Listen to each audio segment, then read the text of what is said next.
Terima kasih. Mari kita berdoa. Bapa kami yang di surga, di dalam nama Tuhan Yesus Kristus. Terima kasih pada pagi hari ini Tuhan, jika Engkau memberikan kami waktu untuk beribadah walaupun melalui virtual, tapi kami satu hati, sekalipun jasmani kami berjauhan satu dengan yang lain. Kami mau mempersatukan hati kami, memuji meninggikan Engkau, bahkan mau mendengarkan sebagian kebenaran sabda firman-Mu. Urapi firman-Mu ya Tuhan, urapi hamba-Mu, dan urapi sistem yang kami pakai, supaya sungguh firman ini akan kami terima dan juga menjadi rema bagi kami untuk membangun kami menjadi orang yang semakin baik untuk memuliakan nama Tuhan Yesus Kristus. Terima kasih Tuhan. Di dalam urapan Tuhan Yesus Kristus kami siap untuk memberitakan firman-Mu, dan urapilah setiap telinga yang mendengarkan, dan urapi hamba-Mu yang menyampaikan, supaya apa yang menjadi isi hati-Mu itu saja yang disampaikan pada pagi hari ini, dalam nama Tuhan Yesus Kristus. Amin. Shalom, kasih dalam Tuhan. Saya akan share, saya punya screen pada pagi hari ini. Apakah sudah bisa melihat screen saya?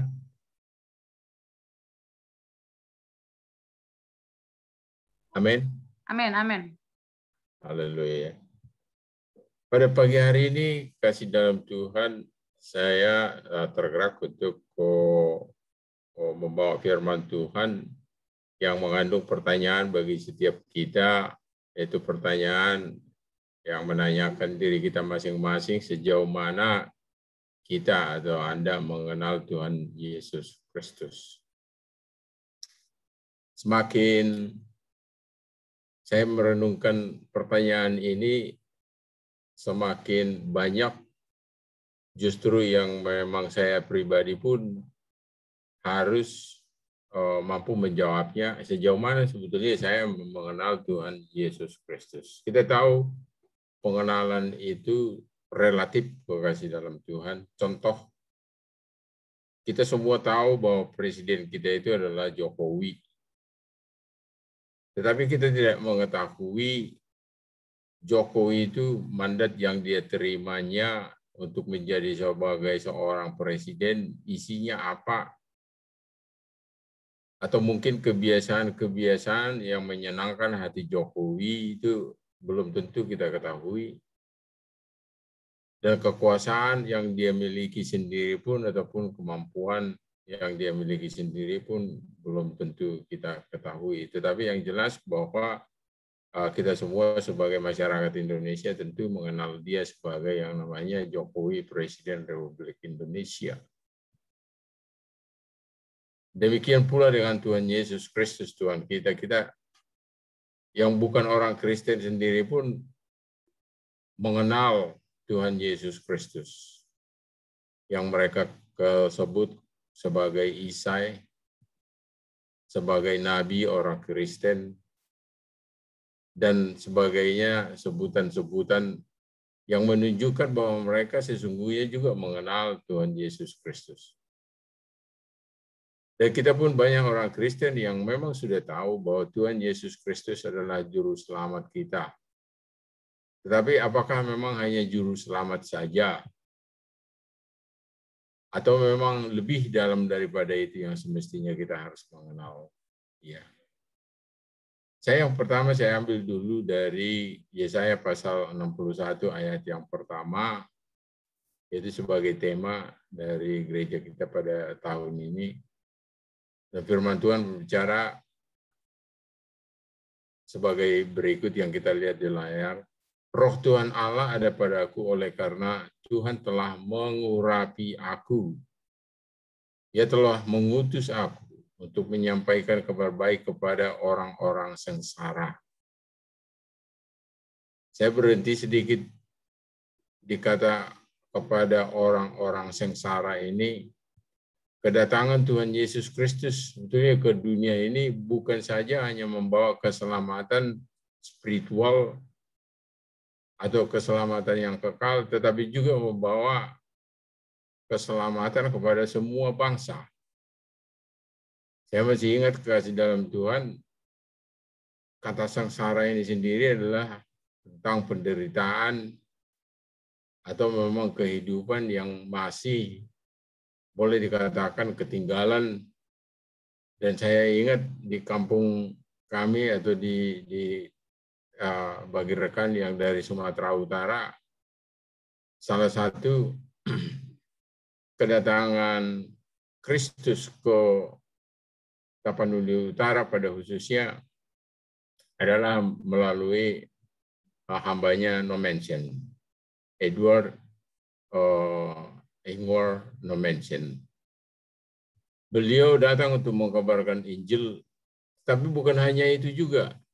Beliau juga mengajarkan bagaimana bertani supaya lebih baik. Bukan hanya di situ juga, bagaimana supaya anak-anak mulai dididik menjadi sekolah. Karena zaman pada saat beliau datang itu tahun 1851, kalau tidak salah, itu sampai tahun 1918. Beliau mengabdikan waktunya itu hampir 60 tahun di Tapanuli Utara. Di samping mengabarkan kabar tentang Kristus, mengajarin bagaimana supaya kita menjadi orang Kristen. Tetapi banyak juga yang dibawa oleh beliau sendiri dari sisi perbaikan kehidupan sosial masyarakat dan juga termasuk pendidikan yang diperlukan kepada generasi-generasi yang berikutnya. Jadi Tuhan datang sebetulnya bukan hanya menyampaikan mengenai keselamatan yang kekal, tetapi bagaimana juga untuk bagi kita supaya kita bisa hidup lepas daripada kesengsaraan di dunia ini. Dan merawat orang yang remuk hati, orang yang remuk hatinya, 350 tahun kita remuk hatinya dijajah oleh Belanda. Tetapi oleh kedatangan damai dari Kristus sendiri, lama-kelamaan penjajahan itu mulai meninggalkan setiap negara-negara termasuk negara Indonesia. Untuk memberitakan pembebasan kepada orang-orang tawanan.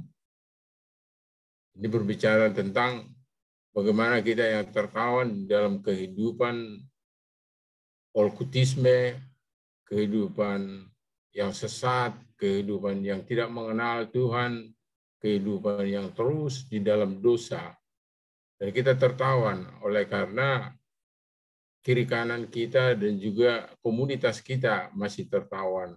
Tetapi oleh kedatangan Kristus, oleh kedatangan hamba-hamba Tuhan yang membawa berita tentang Kristus, dan akhirnya tawanan itu terlepas.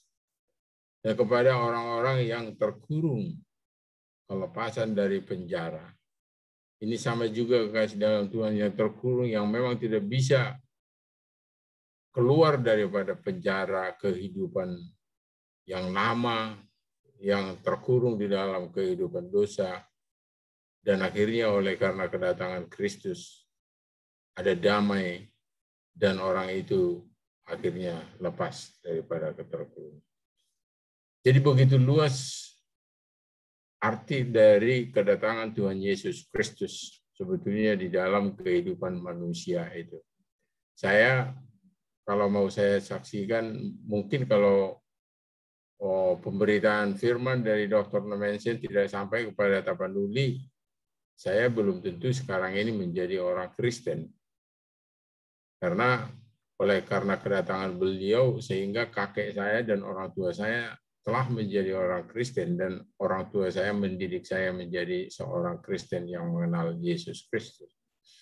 Tetapi juga saya harus mengakui kekasih dalam Tuhan, sampai berumur 40 tahun pun sebelum saya memasuki gereja Bethel Indonesia, saya mungkin masih mengenal Tuhan Yesus Kristus itu seperti di luarnya saja, yaitu bahwasanya Tuhan itu adalah memang juru selamat manusia dan saya harus mengikutinya.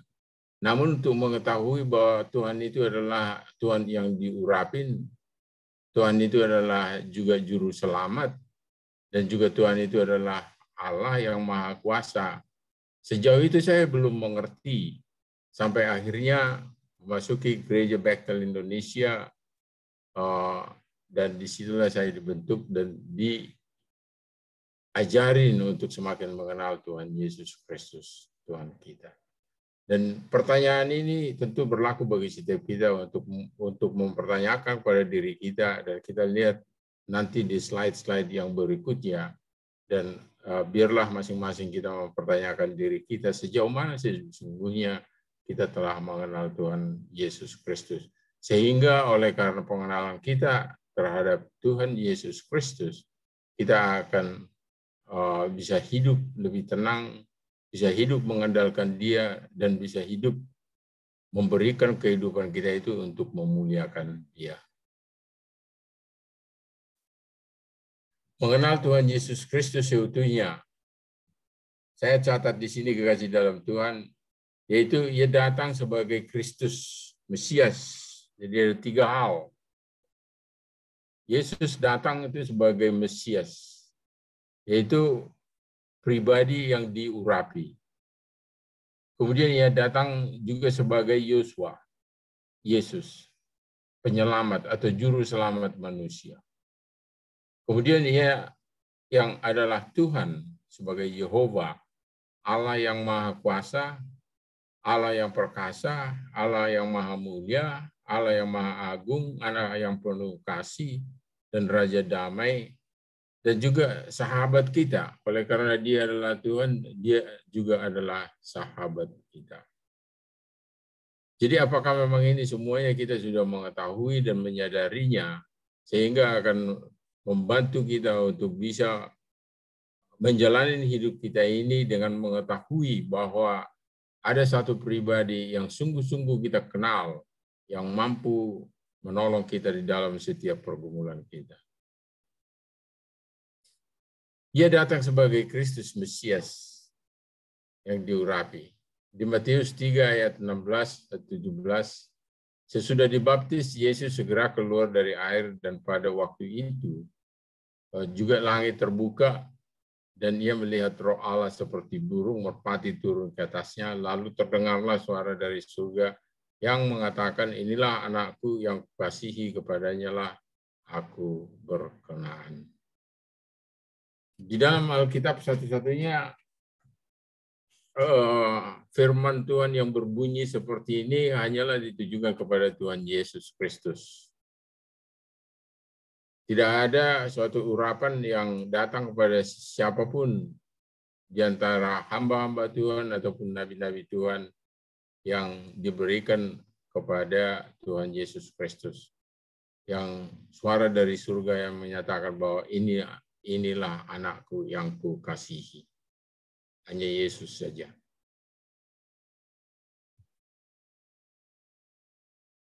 Dia yang datang sebagai Kristus Mesias dalam Filipi 2 ayat 9 sampai 11. Itulah sebabnya Allah sangat meninggikan Dia dan mengaruniakan kepadanya nama di atas segala nama. Jadi di dalam nama Tuhan Yesus Kristus, nama Tuhan Yesus Kristus adalah nama yang dikaruniakan oleh Allah, yaitu nama di atas segala nama. Supaya dalam nama Yesus bertekuk lutut segala yang ada di langit dan yang ada di atas bumi dan yang ada di bawah bumi. Dan segala lidah mengaku Yesus Kristus adalah Tuhan bagi kemuliaan Allah Bapa. Dan betapa hebat kuasanya bagi kita yang percaya sesuai dengan kekuatan kuasanya. Jadi kekasih dalam Tuhan, bahwa Yesus Kristus adalah Mesias yang diurapi, satu-satunya yang diurapi oleh Allah untuk menjadi orang yang datang ke dunia ini untuk memberikan pengurapan kepada saudara dan saya. Dan Tuhan akan memakai kita dan mengurapi kita supaya kita juga menjadi alatnya untuk memenangkan dunia. Karena memang tujuan akhir dari kedatangan Tuhan Yesus Kristus adalah untuk memenangkan dunia ini. Efesus 1 ayatnya yang 19-21, dan betapa hebat kuasanya bagi kita yang percaya, sesuai dengan kekuatan kuasanya, yang dikerjakannya di dalam Kristus, dengan membangkitkan dia dari antara orang mati, dan mendudukkan dia di sebelah kanannya di sorga, jauh lebih tinggi dari segala pemerintah dan penguasa dan kekuasaan dan kerajaan dan tiap-tiap nama yang dapat disebut, bukan hanya di dunia ini saja, melainkan juga di dunia yang akan datang. Saya merenungkan firman ini, kekasih dalam Tuhan, betapa walaupun mungkin ada pandangan lain atau penilaian lain dari agama yang tertentu mengatakan bahwa memang Yesus kita itu Yesus Tuhan yang kita sebut itu adalah nabi bagi umat Kristen. Tetapi firman ini dengan jelas sekali mengatakan bahwa memang nama Yesus Kristus jauh lebih tinggi dari segala pemerintah dan penguasa dan kekuasaan dan kerajaan dan tiap-tiap nama yang dapat disebut. Siapa apa saja pun yang nama yang bisa kita sebut. Artinya tidak ada nama yang lain selain daripada nama Tuhan Yesus Kristus sebagai orang yang diurapi. Dan bukan hanya di dunia ini saja, kasih dalam Tuhan, melainkan juga di dunia yang akan datang. Jadi bukan hanya dunia yang kita lihat sekarang, tetapi juga dunia yang saudara dan saya belum mengetahui. Karena dunia yang akan datang kita belum tahu bagaimana bentuknya nanti. Tetapi Tuhan kita telah mengetahui dunia yang akan datang itu sendiri adalah di tangannya, dan pada saat itu sendiri pun nama Yesus Kristus adalah yang jauh lebih tinggi dan jauh lebih berkuasa dari segala nama yang ada. Saya tulis pesan di bawah, kekasih dalam Tuhan, kita sebagai muridnya, tentu kita menerima urapan dari Mesias untuk memberitakan keselamatan yang ia sediakan bagi manusia. Jadi arti urapan yang diberikan oleh Allah Bapa kepada Tuhan Yesus Kristus, ya tentu bertujuan juga supaya saudara dan saya menjadi orang-orang yang mendapatkan urapan dari Tuhan Yesus Kristus di dalam perpanjangan tangan Tuhan atau di dalam alat Tuhan untuk menjadi orang-orang yang akan memenangkan dunia ini. Kita tidak mungkin kita tidak mungkin melakukan atau memberitakan kebenaran firman Tuhan tanpa urapan dari Tuhan. Tidak mungkin. Kita hanya mungkin untuk melakukannya itu jika memang Tuhan mengurapi kita. Kalau pengalaman saya pribadi, kekasih dalam Tuhan, untuk membaca Alkitab itu sendiri pun, saya tidak berani tanpa meminta penyertaan Tuhan terlebih dahulu. Hanya membaca saja. Kebiasaan saya sebelum saya membaca Alkitab itu, saya meminta dulu kepada Tuhan urapannya supaya saya bisa mengerti apa yang saya baca. Kenapa demikian? Karena di dalam firman Tuhan ini sendiri adalah bahasa dari surga, bahasa Tuhan. Dan bukan bahasa manusia yang memang secara akademis kita bisa menerjemahkannya.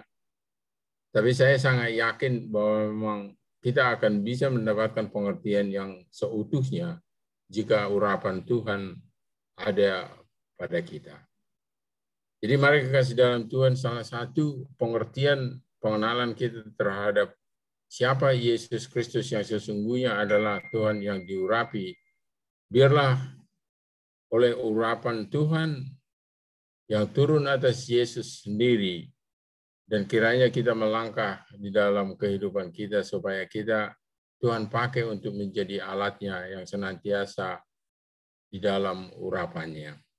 Dan mari senantiasa di dalam kehidupan kita sehari-hari, jangan lupa untuk berdoa supaya Tuhan mengurapi kita di dalam pekerjaan, di dalam usaha kita, di dalam komunitas kita, karena hanya dengan urapan Tuhanlah maka kita akan mengetahui secara persis bagaimana untuk melangkah, bagaimana untuk hidup, dan bagaimana untuk menyampaikan kebenaran, bagaimana untuk hidup secara benar yang untuk meninggikan, memuliakan nama Tuhan kita. Yang berikutnya kasih dalam Tuhan, yang poin yang kedua adalah ia yang datang sebagai Yesus, atau di dalam bahasa Ibrani-nya Yosua, atau juru selamat manusia. Jadi yang pertama tadi, ia yang datang itu sebagai pribadi yang diurapin khusus oleh Allah. Dan yang kedua, memang satu-satunya juru selamat yang dikirim oleh Allah ke dunia ini sendiri. Hanya Yesus Kristus, tidak ada yang lain. Dan hanya Yesus yang berani untuk mengatakan bahwa memang dia adalah keselamatan. Dia adalah jalan. Semua pemimpin agama yang lain hanya bisa mengatakan bahwa saya tahu jalan ke surga. Saya bisa menunjukkan jalan ke surga. Saya bisa membimbing Anda untuk masuk ke surga. Tetapi hanya Yesus Kristus satu-satunya yang mengatakan, akulah jalan, kebenaran, dan hidup. Kenapa demikian? Karena memang dia tahu persis bahwa memang dia dari surga. Dia adalah anak Allah. Dan hanya dia pribadi yang memang bisa mampu untuk membawa siapapun untuk memasukin kerajaan surga. Rasul Petrus dalam Kisah Para Rasul 4 ayat 12, kita mengetahui kurun waktu antara Rasul Petrus menyangkal Yesus dengan kurun waktu pada saat Rasul Petrus dicatat di dalam Kisah Para Rasul 4 ayat 12 ini tidak terlalu jauh. Kemungkinannya ini tidak lebih dari kira-kira setengah tahun. Kalau sebelumnya dia menyangkal sampai 3 kali bahwa dia tidak mengenal Yesus, tetapi setengah tahun atau lebih di kemudian hari dia berubah menjadi orang yang begitu total secara vokal dan berani untuk mengatakan bahwa hanya Yesus satu-satunya jalan keselamatan. Dan Rasul Petrus mengatakan, dan keselamatan tidak ada di dalam siapapun juga selain di dalam Dia. Sebab di bawah kolong langit ini tidak ada nama lain yang diberikan kepada manusia yang olehnya kita dapat diselamatkan. Ada pepatah yang mengatakan kasih dalam Tuhan yang sering dipakai orang-orang tertentu, termasuk orang-orang Kristen juga, yang setengah-setengah percaya bahwa memang satu-satunya pribadi yang dapat membawa kita ke surga hanya Yesus Kristus. Dan bunyi dari slogan mereka itu mengatakan jalan ke surga itu kan sama seperti jalan ke Roma. Banyak jalan ke Roma. Tapi kita yang mengetahui firman Tuhan tidak seperti itu, kasih dalam Tuhan. Kita harus firm, yakin bahwa memang hanya Tuhan Yesuslah satu-satunya jalan keselamatan.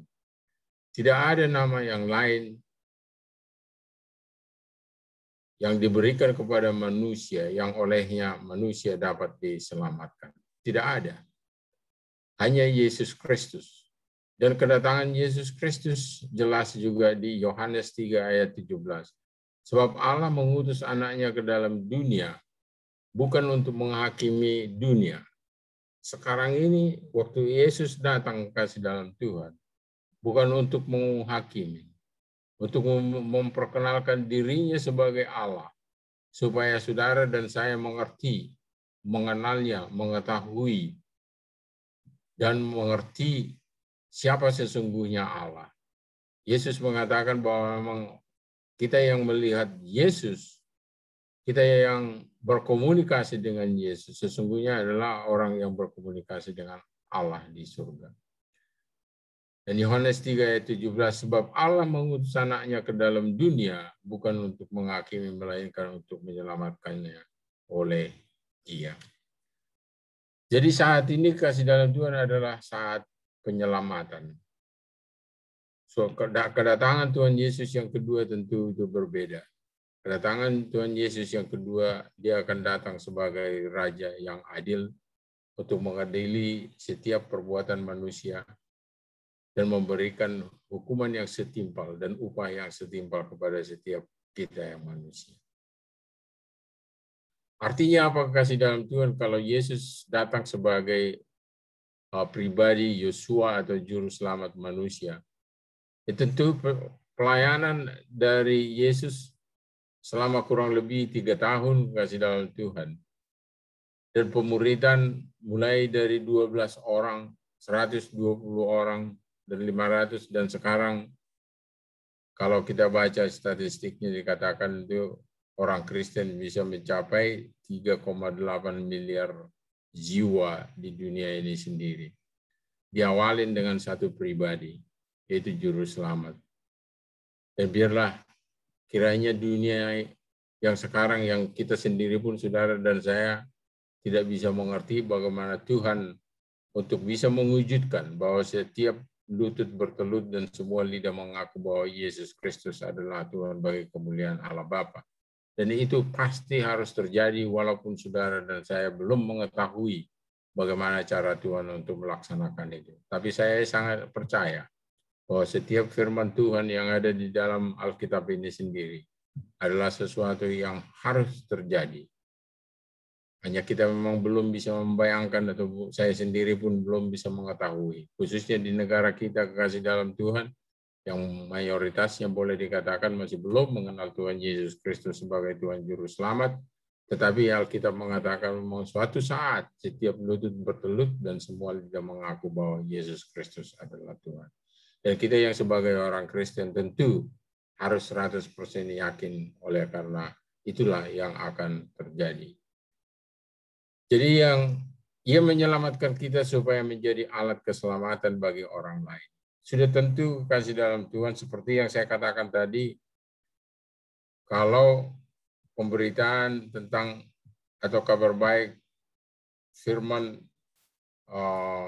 tentang kabar baik kedatangan Yesus Kristus tentu diawali kelahirannya di Bethlehem, dan kemudian setelah itu Tuhan memiliki muridnya 12, dan dari 12 itu bertambah menjadi 120, dan dari situ mereka berpencar ke kasih dalam Tuhan, ada yang ke Eropa, ada yang ke Roma, dan ada yang ke Jerman, dan salah satu beberapa hampir 2000 tahun kemudian salah satunya yang dari Jerman itu datanglah ke kampung kami dan akhirnya membawa kami, kalau dikatakan di dalam sejarahnya Nomensen itu hampir 146.000 jiwa yang datang kepada Yesus sebagai orang Kristen selama pelayanan Dr. Nomensen di Tapanuli Utara.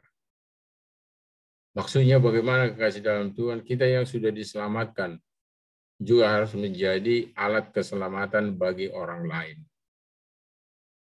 Jadi kalau kita mau betul mengenal Yesus sebagai juru selamat, bukan hanya melihat dia sebagai juru selamat untuk saudara dan saya saja, tetapi dia juga adalah juru selamat bagi orang lain.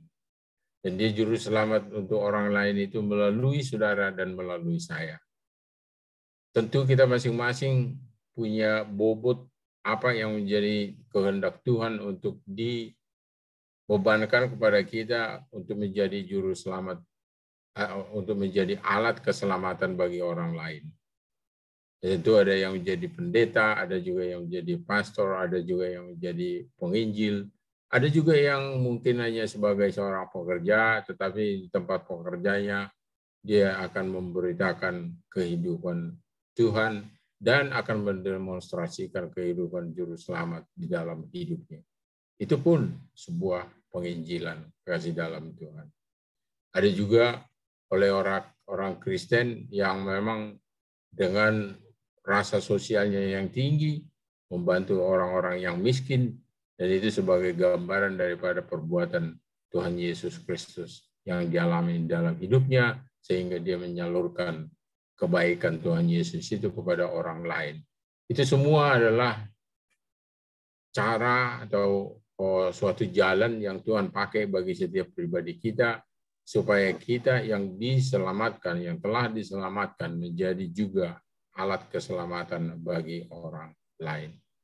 Jadi kalau Anda mengenal Yesus sebagai juru selamat, hari ini saya ingatkan bahwa memang bukanlah Yesus sebagai hanya juru selamat bagi saudara dan saya, tetapi Yesus juga mau untuk memakai saudara dan saya menjadi alat keselamatan bagi orang lain. Yang terakhir, kekasih dalam Tuhan, Ia datang sebagai Tuhan Yehova, Elohim yang maha besar dan maha kuasa.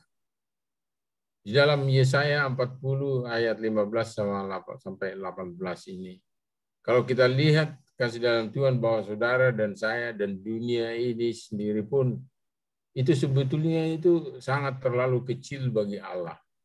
Dan firman Tuhan berbunyi seperti yang kita baca di screen saya ini, sesungguhnya bangsa-bangsa adalah seperti setitik air dalam timba.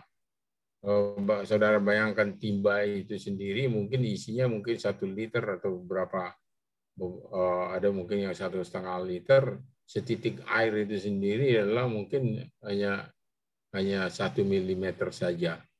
Jadi bagi Allah itu sendiri, bangsa-bangsa adalah seperti setitik air dalam timba dan dianggap sebutir debu pada neraca, debu pada sebuah timbangan. Sesungguhnya pulau-pulau tidak lebih dari abu halus beratnya.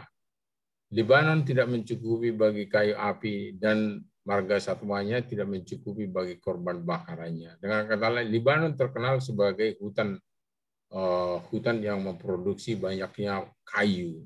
Kita tahu bahwa memang untuk pembakaran korban kasih dalam Tuhan senantiasa digunakan kayu. Jadi ayat ini berbicara tentang sekalipun kayu-kayu yang ada di Lebanon itu sendiri itu tidak cukup untuk menjadi kayu bakaran untuk persembahan kepada Tuhan, dan marga satwanya tidak mencukupi bagi korban bakaran. Jadi semua marga satwa yang ada di sana untuk dipersembahkan kepada Tuhan itu tidak mencukupi saking sedikitnya. Segala bangsa seperti tidak ada di hadapannya, mereka dianggapnya hampa dan sia-sia saja. Ini menggambarkan betapa kecilnya sesungguhnya bangsa-bangsa itu dibandingkan dengan kuasa Tuhan. Jadi dengan siapakah hendak kamu samakan Allah? Dan apa yang dapat kamu anggap serupa dengan Dia? Jawabannya tidak ada. Allah adalah Allah satu-satunya, dan Tuhan adalah Tuhan satu-satunya yang paling besar, yang paling mulia, dan paling agung. Jadi Ia datang sebagai Tuhan Yehova Elohim, dan kita senantiasa mengerti dan mengatakan bahwa Tuhan adalah sebagai Yehova Shalom, itu Allah sumber damai. Dan dari Dialah damai sejahtera yang kita dapatkan. Dan dari Dialah damai yang ada di dunia ini. Kita tahu kasih dalam Tuhan, pada saat Yesus lahir di dunia ini, masalah atau soal penjajahan, menjajah adalah hal yang lazim. Sampai-sampai pada tahun 1900 pun penjajahan ini walaupun semakin dalam skala-skala yang kecil, masih banyak. Puji nama Tuhan, belakangan ini sampai sekarang ini masa penjajahan itu sendiri telah berkurang secara drastis di muka bumi ini sendiri. Itu oleh karena apa? Satu-satunya alasan yang mengatakan itu karena ada damai yang diberikan oleh Yehova kepada manusia. Ada damai sehingga sesama manusia itu sekarang saling menghargai dan saling menghormati dan saling merasa sayang satu dengan yang lain. Dan Dia ada juga sebagai Yehova Jireh, Allah yang mencukupi Jadi di dalam kehidupan kita sehari-hari, kita tidak bisa mengandalkan apa yang kita miliki, atau tidak bisa mengandalkan apa yang kita punya, ataupun keluarga kita, tetapi kita harus mengandalkan Yahweh Jireh, Allah yang mencukupi kebutuhan kita dalam segala hal. Dan sebagai Adonai, El Shaddai, Allah yang perkasa. Dan dialah yang perkasa, kasih dalam Tuhan. Dalam keperkasaannya, dia tahu apa yang terbaik bagi saudara dan saya. Dan ada kalanya doa kita justru tidak dijawab, tetapi jawaban doa kita itu sendiri justru yang lebih baik diberikan Tuhan kepada kita. Dia adalah Yehovah Rafa, Allah yang menyembuhkan. Dan Immanuel, Allah yang beserta kita. Dan yang kita sebut juga bahwa Allah itu sebagai sahabat kita. Karena dia menyertai kita senantiasa. Jadi kalau Tuhan yang menyertai kita senantiasa, lalu siapakah yang harus kita khawatirkan? Biarkanlah kekhawatiran kita itu kita serahkan kepada Tuhan. Kita belajar untuk terus menyerahkan kepada Tuhan supaya kita bisa merasakan hadiratnya di dalam kehidupan kita. Apakah itu mudah? Jawabannya tidak mudah, tetapi adalah baik untuk kita hari demi hari terus berserah kepada sahabat kita, kepada Tuhan kita, karena kita mengetahui dia senantiasa ada beserta kita. Dan dia adalah Jehovah Sebaot, Allah bala tentara kita yang melindungi saudara dan saya setiap hari. Banyak di antara, kalau mau kesaksian kasih dalam Tuhan, banyak di antara kehidupan ataupun pengalaman yang saya sendiri pun, khususnya di dalam pekerjaan ataupun perjalanan, yang kalau saya renungkan semestinya mungkin, atau kecelakaan yang pernah saya alami sudah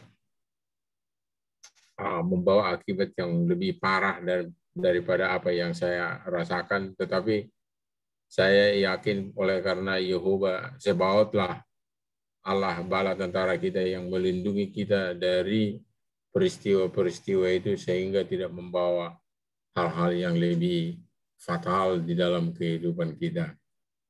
Jadi apapun yang kita hadapin, dimanapun kita, ketahuilah bahwa Tuhan yang kita sembah itu adalah Yehovah Sebaot, yaitu Allah bala tentara kita.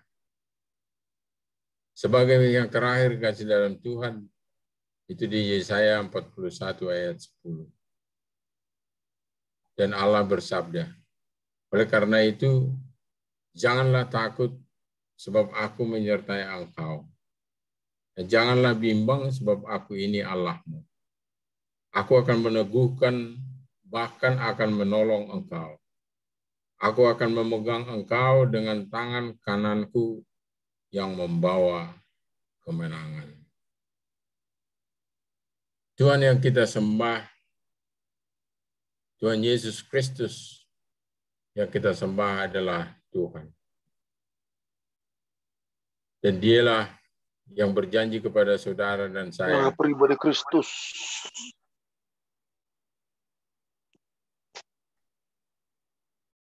Dialah yang berjanji kepada kita supaya kita tidak takut sebab Tuhan menyertai engkau, menyertai kita, dan janganlah bimbang. Artinya janganlah bimbang kasih dalam Tuhan. Dia yang adalah Tuhan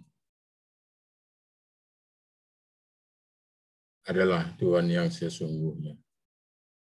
Dia yang adalah Elohim.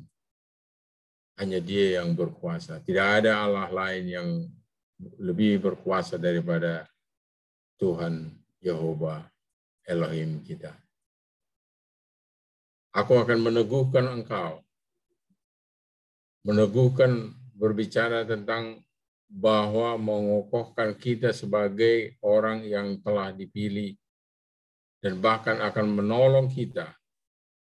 Dan aku akan memegang engkau dengan tangan kananku yang membawa kemenangan. Tuhan berjanji kita bukannya hanya dituntun, bukan hanya disertai, tetapi Tuhan berjanji bahwa memang justru Tuhan akan memegang kita dengan tangan kanannya Dan untuk apa kekasih dalam Tuhan? Bukan untuk kegagalan, bukan untuk kemalangan, tetapi yang membawa kepada kemenangan. Sampai di sini firman Tuhan, kasih dalam Tuhan. Ya, jadi yang menjadi renungan bagi kita pada pagi hari ini, mari kita bertanya kepada diri kita, sejauh manakah kita mengenal Tuhan Yesus Kristus sebagai Kristus yang diurapi, dan sejauh mana kita mengenal Yesus sebagai Yosua yang menyelamatkan. Dan supaya oleh karena keselamatan yang saudara dan saya terima, kita memberikan diri kita untuk dipakai menjadi alat keselamatan bagi orang lain. Itulah salah satu yang menjadi kerinduan Tuhan bagi setiap kita yang sebagai orang Kristen, untuk bisa dipakai menjadi alat keselamatan bagi orang lain melalui gaya hidup kita, melalui perbuatan kita, melalui pertolongan kita, apakah memang itu dari sisi waktu, apakah itu mungkin dari sisi ekonomi, apakah itu dari sisi pemberitaan firman, apapun yang kita lakukan untuk memberitakan keselamatan yang Tuhan Yesus berikan kepada manusia adalah bagian dari yang Dia kehendaki untuk kita bagikan kepada orang lain. Dan yang terakhir adalah bahwa Tuhan adalah Yehova Elohim. Oleh karena Dia yang Elohim, Dia yang sumber damai kita, dan Dialah sumber yang mencukupi kebutuhan kita. Dan Dia Allah yang perkasa, yang mampu melakukan segala perkara bagi setiap kehidupan saudara dan saya. Dan Dia juga adalah Allah Yehova Rafa yang menyembuhkan sakit penyakit kita. Dan Dia adalah sahabat kita. Dan sebagai bala tentara di dalam kehidupan kita. Supaya kita dilindungi, terhindar dari segala mara bahaya yang kita ketahui ataupun yang kita tidak ketahui. Tetapi Tuhan mengetahui dan Tuhan akan menolong kita. Jadi yang terakhir kasih dalam Tuhan, percayainlah bahwa memang Dia yang adalah, yang diurapi adalah yang juru selamat dan yang adalah Tuhan. Dialah yang berjanji kepada kita bahwa memang Ia akan meneguhkan kita, bahkan akan menolong kita, dan akan memegang kita dengan tangan kanannya yang membawa kemenangan bagi saudara dan saya. Dalam menjalani kehidupan kita, puji nama Tuhan, dalam keadaan sekarang, keadaan COVID semakin membaik, kasih dalam Tuhan. Kita bersyukur oleh karena Tuhan campur tangan, dan biarlah kiranya pandemi COVID ini sendiri bisa berlalu segera, dan saya percaya juga Tuhan campur tangan, dan kita berdoa terus untuk meminta kepada Dia, ini akan berlalu segera, sehingga kita bisa berjalan atau beribadah dan menjalani kehidupan kita itu seperti normal biasa. Tetapi sementara itu masih ada, percayalah bahwa memang ada Tuhan yang menyertai kita sebagai sahabat kita, dan Dia memegang tangan kita dengan tangan kanannya untuk membawa kita kepada kemenangan. Arti kemenangan di sini kasih dalam Tuhan, itu kemenangan keluar dari setiap pergumulan hidup kita. Puji nama Tuhan, mari kita berdoa. Bapa kami yang di surga, dalam nama-Mu yang kudus, firman-Mu telah disampaikan ya Tuhan, bahwa Engkau datang ke bumi ini sebagai Mesias, dan juga sebagai Yosua, dan sebagai Tuhan. Biarlah ketiga hal ini sungguh kami semakin mendalaminya di dalam kehidupan kami, sehingga benar-benar kami mengenal Engkau, Yesus, yang telah datang ke bumi ini sebagai ketiga pribadi, Mesias, Juru Selamat, dan Tuhan yang berkuasa. Dan olehnya kami dapat hidup dan mencerminkan kehidupan yang Engkau berikan untuk menjadi alat-Mu ya Tuhan, alat keselamatan bagi dimanapun kami berada. Dan biarlah Roh-Mu, urapan-Mu yang mengurapi kami, supaya kami dapat melakukan sesuatu yang baik, yang sesuai dengan kehendak-Mu untuk menjadi alat keselamatan bagi nama-Mu saja. Terima kasih Tuhan, biarlah Engkau yang terus memberikan pendalaman kepada setiap telinga yang mendengar, supaya firman pada pagi hari ini tidak akan kembali dengan sia-sia, tetapi akan melakukan apa yang Tuhan kehendaki dan akan berhasil sebagaimana Tuhan yang harapkan. Dalam nama Tuhan Yesus Kristus, kami mengucap syukur dan kami berdoa. Amin. Silakan Ibu Ros.